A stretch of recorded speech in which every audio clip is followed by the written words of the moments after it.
Welcome to the Vital Spirit podcast. I'm Dr. Kelly Livingston, a naturopathic physician and your guide to a new health reality, one that connects body, mind, and spirit. Together, we'll dive deep into the art and science of holistic healing.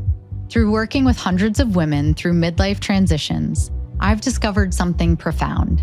Most of our physical and emotional challenges are rooted in a maladaptive stress response, and true healing begins when we regulate our nervous system. Each episode will explore complex health topics in simple, empowering ways, uncover the deeper wisdom within each of us, and share practical tools for nervous system regulation to help you awaken your vital force and create lasting wellness. So, if you're ready to reconnect with yourself, your health, and your purpose, let's begin this journey together so you can experience life more fully human and deeply healed. Hi, and welcome back to the Vital Spirit podcast. I'm Dr. Kelly Livingston, and today we're pausing our Seeds of Health series to explore a topic that comes up all the time in my practice, and it recently came up in real life with a friend of mine, so I figured some of you might be interested in the topic as well. So this friend of mine, she went to her doctor because she was feeling exhausted. She was bone tired, dragging herself through the day. Caffeine wasn't helping, sleep wasn't touching it. So I sent her some of my episodes on burnout, and those were helpful, but she felt there was something more going on. So she asked her doctor to run some additional, more in-depth labs for her fatigue specifically. Her labs came back showing positive Epstein-Barr Virus antibodies, is what she said. But her doctor was a little bit perplexed, and he referred her to an infectious disease specialist. This is really common. It's something that I hear from patients all the time, or that their doctor brushed it off and they said, that just means you had it in the past. It doesn't matter. Everyone's had Epstein-Barr. But she was left wondering, could this virus actually explain why she felt so depleted? So she reached back out again, and I shared with her a handout that I've created on the topic that I do share with my patients, and I assured her that I talk about this every day with women. And the answer is yes, it could. It could absolutely explain why she and so many women feel depleted. But the answer is a little more complex than that. And so I thought I might share more on this topic in this episode today. So Epstein-Barr Virus, or EBV, is one of the most common viruses in the world. Most of us have been exposed by midlife. Under stress, it can reactivate. And when it does, it often shows up as fatigue, brain fog, anxiety, swollen glands, even autoimmune flares. So in this episode, I'll be breaking down what EBV is and how it behaves in your body, why reactivation happens, especially in midlife women, the symptoms and how it might overlap with some of your symptoms of burnout, and how to make sense of EBV lab results, as well as why EBV matters for inflammation, autoimmunity, mood, and definitely long-term optimal health. And most importantly, I will be talking about how I approach EBV with a terrain-based root cause lens. So this episode is not here to scare you. It is here to empower you if this is something that you've struggled with on your health journey. So what is EBV? EBV, or Epstein-Barr virus, also called human herpes virus 4, is the virus that causes mono. So most of you have heard of mono or mononucleosis, right? EBV is highly prevalent. So about 95% of people are exposed at some point to this virus. It spreads primarily through saliva, and it typically infects our B lymphocytes. So after initial infection, sometimes we have this obvious mono. You might remember when you were a kid, you got really sick and had mono. You might not have noticed that you had it, but you were exposed to the Epstein-Barr virus. Sometimes it does have obvious presentations like fatigue. You might have had to miss school. You might have had a sore throat, fever, swollen lymph nodes. Sometimes our spleen can be compromised. Sometimes it's really, really, really mild and you really have no idea.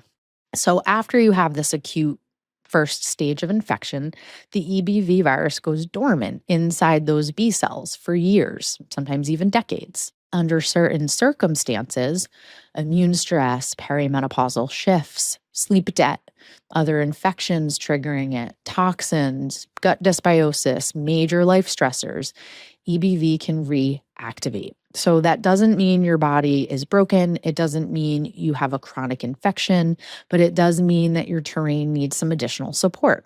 And the key in real life is understanding the symptoms, reading the labs in context, and knowing how to support your terrain so the virus essentially stays quiet. So, why does the virus reactivate in midlife? Why might this friend of mine have a viral reactivation that could be contributing to some fatigue? In vitalist medicine, remember, we don't just ask what virus is here. We don't just treat the germ. I have a whole episode on not just treating the germ, right? We ask what changed the terrain.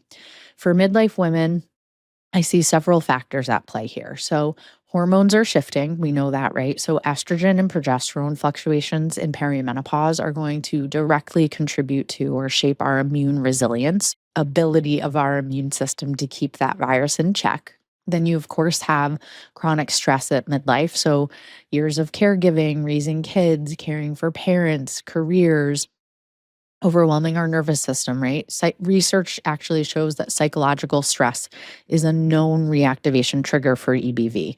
In one study in particular, college students under exam stress had measurable increases in EBV antibody activity. We're going to get into what the antibodies mean in a minute.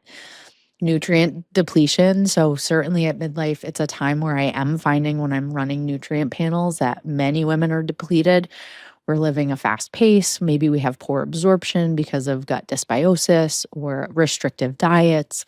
And we might see things like low zinc, low vitamin C, low magnesium, and definitely gut imbalances that can be occurring at midlife. So, again, dysbiosis or candida, post antibiotic changes to our gut can really weaken that gut immune barrier or defense system. Other triggers I see might be mold exposure or heavy metal exposure. Certainly, a recent viral illness, including COVID, can act as that tipping point, pushing us over into that reactivation. So, what might look like, oh, I have Epstein-Barr virus antibodies out of nowhere, could be a deeper message from your body saying, my reserves are low. I need some more intentional care here. Or maybe something else has turned on that cell danger response that we've talked about before, leaving your body vulnerable to reactivation. So, what does reactivation look like? Well, reactivated EBV does often overlap with burnout. So, I'm glad that I have a bunch of episodes for you on burnout specifically. You can go back and listen to. But reactivated Epstein-Barr virus very often does look like fatigue that doesn't lift, even with rest. It can be cyclical. So, especially if there are external or even internal triggers that contribute to the flares, you might notice a cycle to the fatigue. Certainly, I will see brain fog and memory lapses in reactivated EBV patients. It can absolutely contribute to anxiety, definitely to depression. I can struggle with reactivated EBV, and for me in particular, it will trigger depression or emotional flatness. Certainly, swollen lymph nodes, sore throat, achiness, muscle aches, and low grade fevers are common symptoms that make me think of a reactivated EBV, and autoimmune flare up. So, especially thyroid, Hashimoto's, Graves', and even kind of fluctuating joint pain throughout the body. I'm going to think, okay, let's screen this patient for Epstein-Barr virus. And of course, as always, we might have some gut symptoms associated with reactivation, whether that's bloating, constipation. Of course, as you know, I'm going to look at that gut brain axis when I'm starting to work with any patient, especially if we're working on an immune system issue, such as a reactivation or a chronic viral load. So, a lot of those symptoms do overlap a lot with what we might label as burnout, right? So, I think this is partly too why some women might get dismissed when they go to their doctor and they explain that they're having these symptoms, because we might not immediately think, oh, this is a viral reactivation. And stress is often the first thing that we think of when we describe symptoms that touch on maybe many different organ systems or symptoms that look kind of unconnected. We might say, oh, it's just stress, or life's been really busy, or I haven't been sleeping great, right? But that's exactly the breeding ground for an EBV reactivation. I have created a handout over the years because I've been talking about Epstein-Barr virus for almost 13 years now with women. So I do have a handout that clarifies this because it can be confusing in the beginning. But let's break down some of the basics about Epstein-Barr virus testing and antibodies. So you have your viral capsid antigen, your IgM. So that's your VCA IgM. So I want you to think about IgM meaning immediate. That's how I remembered it in medical school. So IgM is the immediate antibodies that you're making when you have an acute or very recent infection. They're usually made within 2 weeks of exposure and then that diminishes. So this particular friend of mine, they had run an IgM and an IgG panel, and the IgM was negative. So it wasn't a recent acute immediate exposure. Then you have IgG. I always remembered that as meaning gone, although you're going to learn in just a minute, it doesn't mean it's gone necessarily. So if you have a VCA IgG and that's positive, that means you have past exposure. That's very commonly high. That's high all the time in patients. It usually develops about 4 weeks after that initial IgM antibody, which then goes away, and you have the IgGs coming up because you were exposed a while ago. The higher the VCA IgG number tends to be, so very often I'll see it says greater than 600.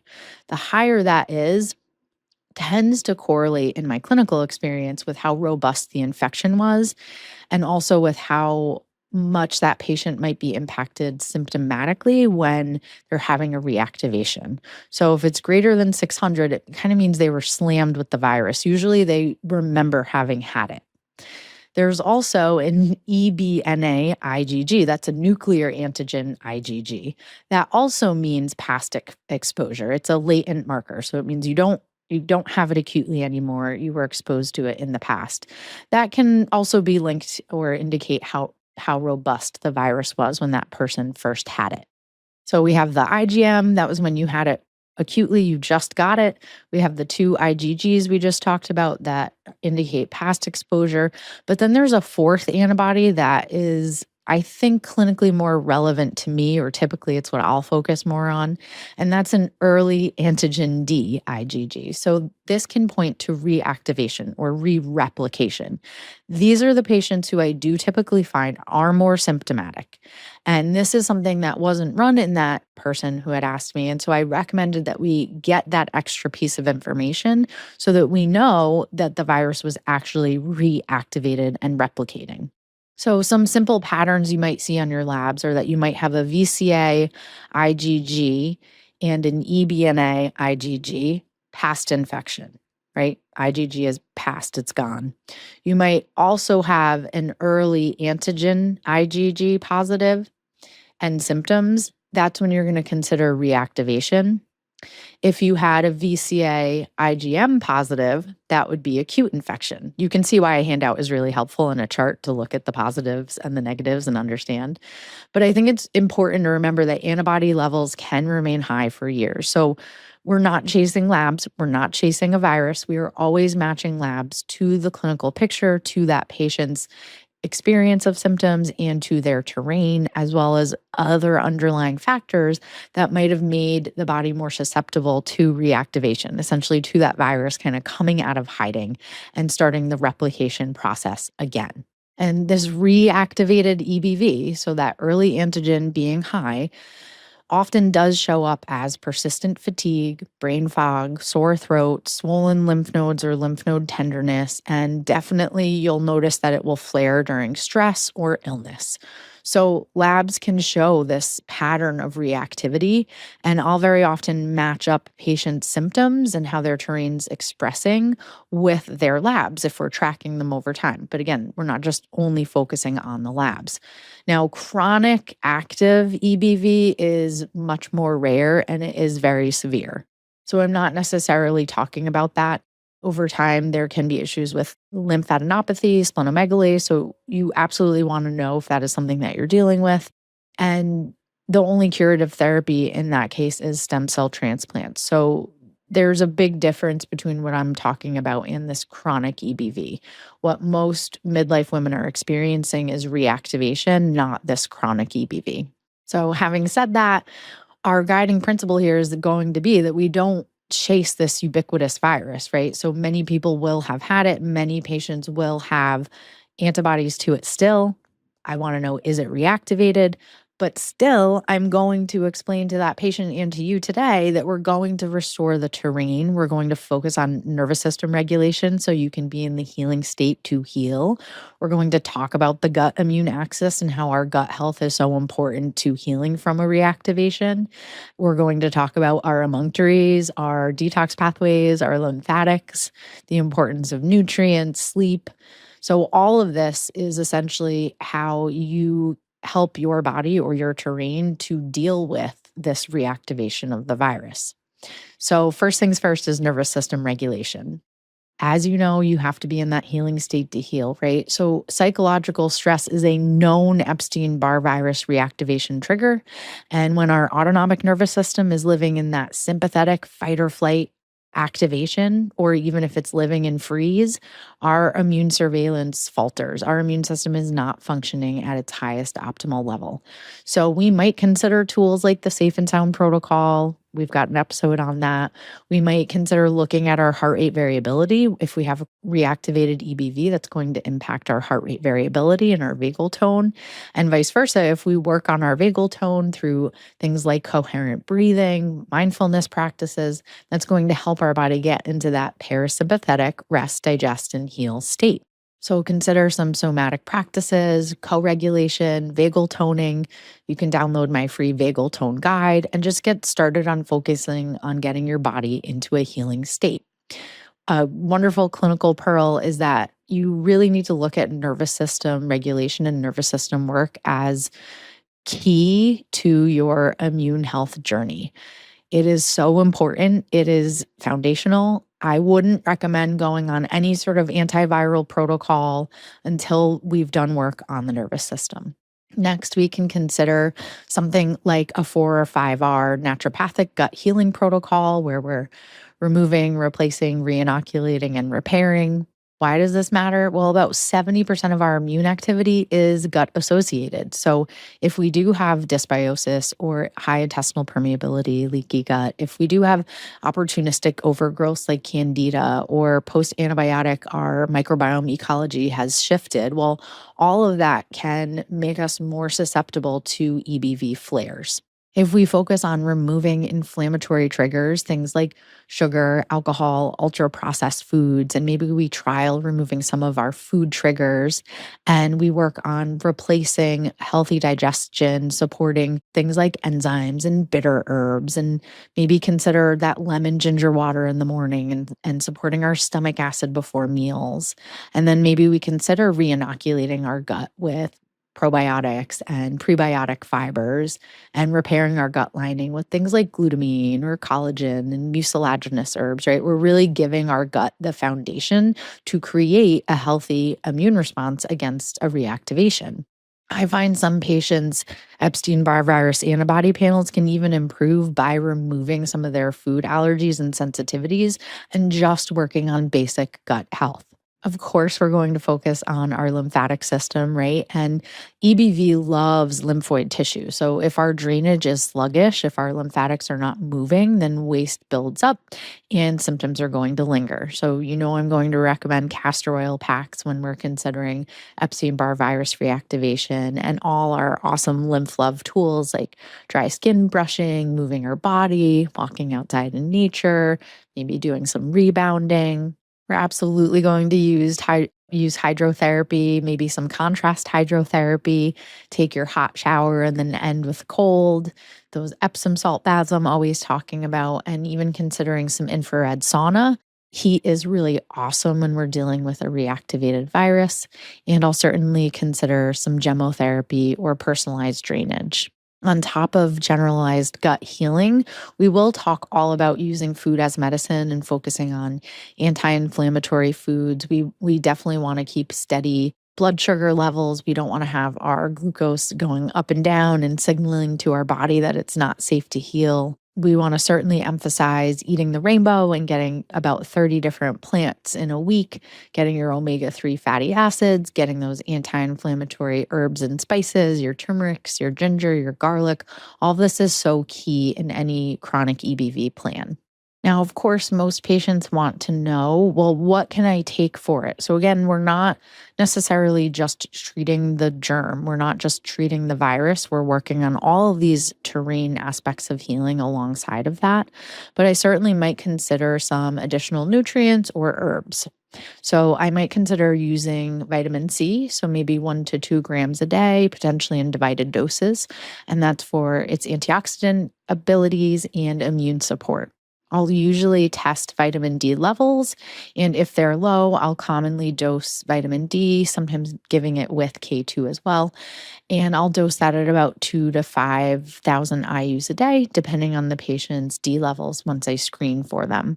I might also consider using zinc. So, zinc is really important for our immune function. I might use up to 15 to 30 grams a day, milligrams a day. And I would always recommend that when you take zinc, you take it with food because it can make you nauseous. It's a really common one that patients don't realize when they take their zinc and then they get nauseous after. I might also include selenium in an EBV protocol. And definitely I'll consider things like lysine. Lysine's in my EBV handout as well. So I'll use lysine typically when that patient also has other herpes viruses on their labs or is clinically symptomatic with other herpes virus outbreaks. And I might also use monolaurin with that. In particular, I like a product called aqualaurin. I certainly might add in some NAC and acetylcysteine. You've heard me talk about that before as an antioxidant and a glutathione precursor. So that's going to be really important in detox as we're working on chronic viral load.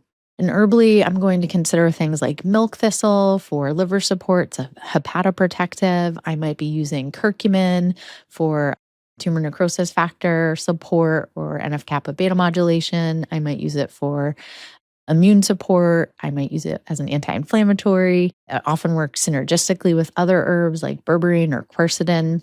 Quercetin I'll often use for mast cell stabilization. I might be throwing some green tea in there. So there's so much that we can do herbally and supplementally when we're working on a chronic viral load. I'll also consider medicinal mushrooms and all those wonderful beta glucans they have for immune support, immune modulation through those polysaccharides. And some other favorites of mine might be astragalus, eleuthero, holy basil. I might use artemisia in the lytic phase, chronic EBV, and maybe melissa, lemon balm, St. John's wort. So there's so much that we can do. And I really did just want to kind of rattle through some of those so that you can see that there is a lot that can be done to essentially help our body overcome this reactivation. But that's not without putting effort into some of the other things we talked about, like recognizing the role that stress plays in this and cultivating some of our daily seeds of health habits that help shift our terrain into a healing state. And often with my more kind of chronic EBV reactivation, I will start low and go slow, and I might work up in dosing. I might be tracking symptoms and tracking antibody response. And as the terrain stabilizes, the treatment plan might also change. And I really kind of insist with patients that before we're dumping antivirals into their system, we're focusing on detox and drainage. And if our emunctories are overloaded and we're not draining, then we're just dumping virus into a system that can't process that. So again, as we're maybe utilizing herbs and biotherapeutic drainage or undas, we are talking about also using hydrotherapy, also doing hands-on lymphatic work, certainly moving our body, making sure our bowels are moving and regular, right? I'm absolutely checking in with patients before I even consider writing up an antiviral protocol around things like sleep. Are we getting 7 to 9 hours of sleep? Are we really protecting our circadian cues, getting out into sunlight in the morning, dimming night at light, and getting that healthy melatonin production? A healthy circadian rhythm and HPA axis response is going to be so key in any chronic EBV plan, as well as movement. So not overtraining, so we don't want to move too much. And certainly if a patient is struggling with chronic fatigue as a result of EBV, we're not pushing past that point of no return where we're just tired for days after, but we do want to have daily movement. So that's going to look different for every single patient, and you really do need to listen to your body. And I think it's also a wonderful time to remind ourselves about reaching out for help, having community, having others that you can rely on. A lot of times when a patient has an EBV flare, it is a sign that they're carrying too much, that they're doing too much, and they're not prioritizing rest and care for self. So sometimes it is a wonderful message, a little reminder before things get really out of hand. Let's focus a little bit on some of the things that can keep our terrain healthy. So that leads me to the next topic, which is really, why does it belong in this midlife conversation? Why did I feel like I wanted to make an episode about this? Why does EBV matter, even beyond fatigue and some of the symptoms I talked about in the beginning? So, one of the main reasons it matters is because of its contribution to inflammation and autoimmunity. So, reactivation can stoke immune signaling and contribute to autoimmune patterns, especially thyroid. It's not the virus necessarily always, but it can be a big tipping point for patients into that autoimmunity realm when it comes to the thyroid. So, Hashimoto's, Graves', I'm always talking about the development of autoimmune disease like a bonfire, and chronic viral load, in particular EBV, is a big piece of kindling or fuel for the fire of that autoimmune bonfire. So, as someone that does treat chronic complex autoimmune conditions, I also apply that knowledge to new patients who just come in for optimal, not just because optimal health and wellness is awesome, but patients who come in for optimal health and wellness, perimenopausal women with hormone shifts. I'm absolutely going to be screening for autoimmunity and talking about how EBV plays a role in that. Next is multiple sclerosis. So, this is a really good example. A landmark longitudinal study of about 10 million US service members found EBV infection dramatically preceded an increased risk of later life MS. So, even though MS isn't our topic here, I do think it underscores how strongly EBV can shape immune biology over time. So, it's not something that I ignore. It's not something I want patients to be afraid of. It's not something we chase in a lab, but it's also not something that we ignore. We are proactive. We do something about it. Absolutely. EBV is an oncogenic virus, so it's also going to be associated with some cancers, some subsets of cancer, such as nasopharyngeal carcinoma, gastric subset of cancer, such as Burkitt's, Hodgkin's lymphoma. And most people with EBV will never develop these, but it does remind us why supporting the immune terrain is super important in long-term health and prevention. I've definitely mentioned this. So, mood and depression, I see clinically that EBV reactivation and the inflammation, especially the neuroinflammation linked with EBV reactivation, contributes to worsening mood and depressive symptoms, especially through perimenopause and menopause. So, you add in chronic stress, traumatic stress, HPA axis strain, and you have this clear mind body loop of viral reactivation. And again, that's why nervous system regulation and stress response is so key in immunology. And then certainly chronic fatigue and post-viral symptoms. So a lot of my patients that have ME or chronic fatigue syndrome or even post-COVID symptoms will also show an EBV reactivation. So some of the shared features are going to be immune dysregulation, chronic inflammation, mitochondrial stress, that elevated cell danger response, and cognitive decline or low energy symptoms. Again, terrain care first is step one. So, EBV does sit at the intersection of stress physiology, immune balance, and mitochondrial energy. So, if you're struggling with energy, EBV is absolutely something that does need to be assessed. But I do want to remind you that it's not a life sentence. It's your body asking for terrain support. It's another message. It's another sign from your body that something needs to shift. And when we regulate our nervous system, when we restore gut health, we support lymph and detox, and we nourish with targeted nutrients and botanicals, the virus quiets down. I see this over and over again. Energy comes back, clarity returns, and we can feel like ourselves again. I've seen this so many times in practice with women. We go from feeling hopeless, exhausted, overwhelmed, physically drained, mentally exhausted, to clear eyed, resilient, able to deal with the day. And I'm not saying it's as simple as, oh, just get your EBV antibodies down. It is a much more holistic endeavor than just treating a lab, but very often EBV reactivation is the missing piece in a patient's low energy journey, or even just a piece of the puzzle in their immune dysregulation journey. So, if you're struggling with fatigue that doesn't improve with rest, brain fog that makes you doubt yourself, or autoimmune flares that just don't make sense, then EBV might be part of your story. So, I do have a free EBV handout that explains the stages, those lab markers, all those complicated EBV, antigen early reactivation, antigen D, VCA, IgM, right? So, all of that is in a handout for you. I'll put that in the show notes. And if this resonated with you, or if you have a friend who's mysteriously tired or has immune reactivation or autoimmune issues, then this really could be the missing piece of that puzzle for them. So please share this with someone who you think might benefit. And as always, it helps if you can go in and download and subscribe. And if you feel so inclined, leave a review, because the podcast is sponsored by my clinic, Roots Deep Medicine, and the Vital Spirit Method. So, as always, remember that your body is wise, your spirit is strong, and healing happens when we tend to the whole terrain. Have a great day.